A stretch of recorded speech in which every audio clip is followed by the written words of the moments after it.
un enseignant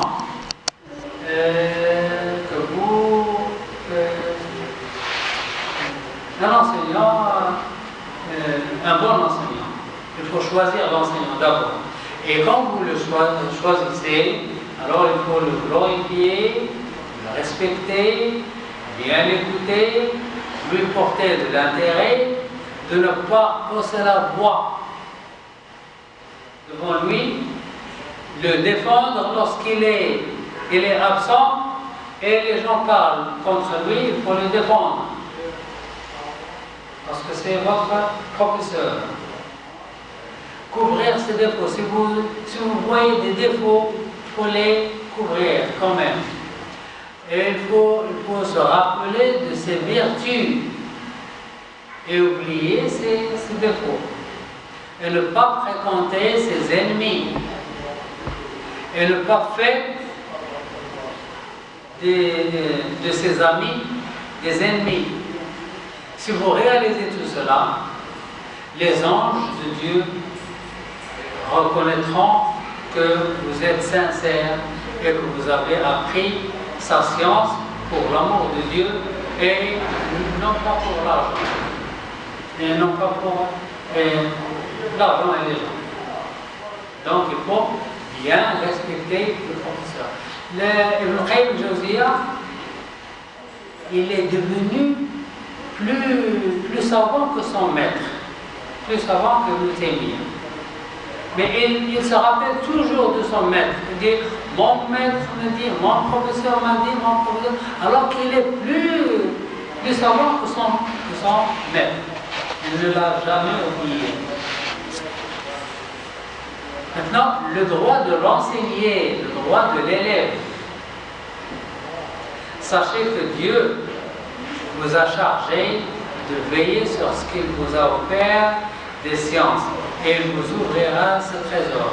Si vous perfectionnez dans l'instruction des gens et que vous ne les dupez pas et que vous n'agissez pas avec eux en tant que tyrans, il faut les traiter doucement, avec amour, avec fidélité. Allah vous augmentera de sa grâce. Il faut les traiter comme vos enfants. Vous les traiter comme vos enfants, les aimer, les enseigner, ne pas cacher la science, leur donner tout, ne pas donner de faux instructions, tout ça. Alors si vous faites tout ça, Allah vous augmentera de sa grâce. Si vous refusez aux gens votre science et que vous les dupiez, Allah a le droit de vous ôter la science et la splendeur et baisser les cœurs en estime. Ou bien vous les aimez, vous les aidez, vous les donnez de la bonne science, de bonnes instructions, Allah vous aime et vous augmente votre science. Si vous cachez la science, si vous les traitez d'une façon mauvaise, si vous leur donnez de fausses instructions, Allah enlève le savoir de votre cœur. Alors, le droit et le droit sur quoi? Qui sont les gens qui ont droit sur quoi? Ce sont les parents, ce sont les professeurs, ce sont les gens qui vous ont aidé un jour, etc. Il faut l'accompagner avec véracité, l'honorer comme il l'a fait pour vous, l'aimer comme il vous aime, et l'empêcher de tomber dans le péché, et soyez une clémence pour lui.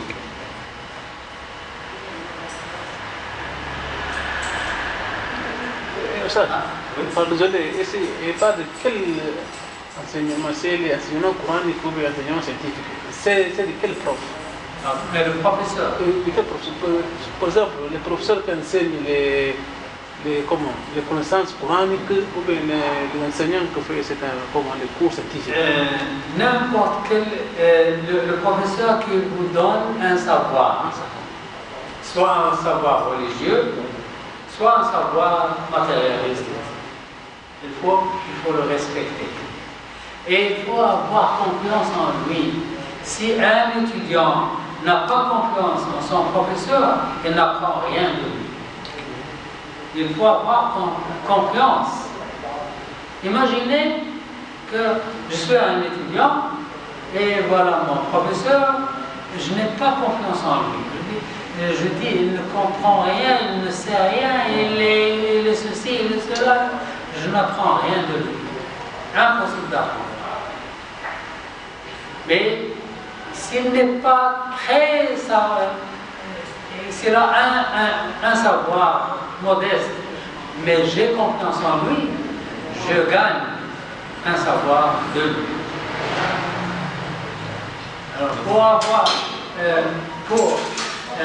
un savoir du professeur, il faut avoir confiance en lui. Non, je dis c'est vrai parce que tout notre système rejette ce qui vient de lui et peu importe ce qu'il va faire, ça ne va pas rentrer, ça va glisser. Ça va glisser et ça ne va pas rester. Toute l'expérience sera une expérience désagréable pour nous et on ne va jamais rien apprendre de cette personne. C'est du tout pas le comment. Il faut l'aimer, et il faut avoir confiance en lui. Et toutes les sciences viennent d'Allah, donc peu importe le domaine, que ce soit comment on appelle, ou Sharia, ou bien que ce soit pour la vie, dunya, et tous les chemins mènent à Allah en termes de sciences. Donc les sciences... Et le professeur doit aimer ses élèves. Et à la fin de la séance, qui dit à l'autre merci?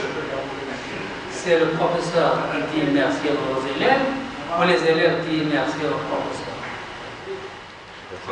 C'est comme celui qui donne la sadaka à l'aumône. Est-ce que c'est celui qui reçoit la sadaka qui dit merci ou bien celui qui donne la sadaka qui dit merci? Exactement. C'est un peu la C'est même la même question. chose. Qui dit merci à l'autre? Celui qui donne la sadaka ou celui qui reçoit la sadaka? C'est les deux, normalement. Moi personnellement, je pense que c'est celui qui reçoit le sadaka. Non, moi personnellement, je dis Alhamdulillah qui m'a donné l'occasion de donner la sadaka à titre personnel. Parce que des fois, je sors de la maison, je garde de l'argent avec moi, je veux donner la sadaka, je fais le tout comme je peux faire, je trouve personne pour donner la sadaka. Et il y a des fois, je sors, c'est très facile. Donc, celui qui donne la sadaka doit